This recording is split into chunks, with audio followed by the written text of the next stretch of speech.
Yang paling atau neraka hasil dari lidah yang selalu menzalimi orang lain, tanya menyakiti orang lain dengan lidah lepah gampang, dengan tulisan lepah gampang.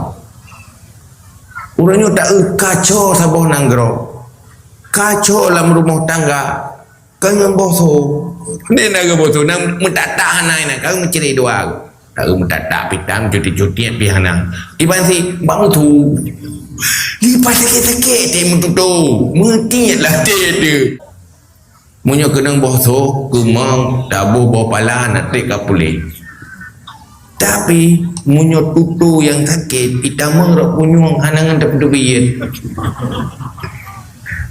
ngeput dia pedubit dan nak suut macam ubat je tak baju hai dia pedubit lalang sembahyang dengan gerak lepas sakit lalang sembahyang Allahu Akbar.